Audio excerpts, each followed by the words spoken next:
एक राजा के मंत्री थे, वो बड़े सत्संगी थे, तो उनका अभ्यास पड़ गया था कि जैसे कुछ भी हो तो कहते भगवान की बड़ी कृपा। तो राजा के साथ शिकार खेलने गए थे, प्रत्यंचा खींची और चूक हो गई तो अंगूठा यहाँ से कट गया।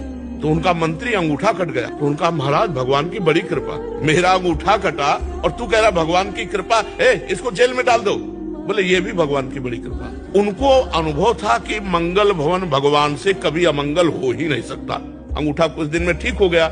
फिर शिकार खेलने गए तो कुछ सैनिक संग थे, मंत्री तो जेल में थे, तो सैनिक पीछे रह गए, उनका घोड़ा आगे बढ़ गया। तो दूसरी सीमा में एक मनुष्य को ढूंढा जा रहा था नरबली देने के लिए। तो जो ही राजा को देखा तो दूसरे राजा ने अपने सैनिकों के साथ उनको कवर कर लिया कि इससे बढ़िया क्या होगा। और जब बलि के लिए ले जाने लगे तो देखा अंगूठा में कटे का चिन्ह, तो उसी की बलि चढ़ाई जाती है जो तनिक भी अंग भंग न हो। तो उन्होंने कहा भाई ये तो बलि देने लायक नहीं, छोड़ो इसको। अब उनको लगा यार मंत्री ने ठीक कहा था, अगर अंगूठा न कटा होता तो गला कट जाता, भगवान की बड़ी कृपा। लेकिन मंत्री जेल में सड़ रहा है, जब उसको जेल में डाला तो उसने कहा बड़ी कृपा।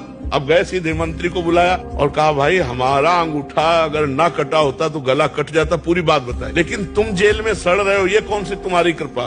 बोले महाराज मैं मंत्री हूँ, सैनिक कहीं भी पीछे रह जाते मेरा घोड़ा आपके साथ होता, और आप बंदी बनाए जाते मैं बनाया, आप तो अंगूठे के कटे होने से बच जाते, लेकिन मेरी बलि चढ़ जाती। तो भगवान ने मुझे जेल में रखा है, बड़ी कृपा।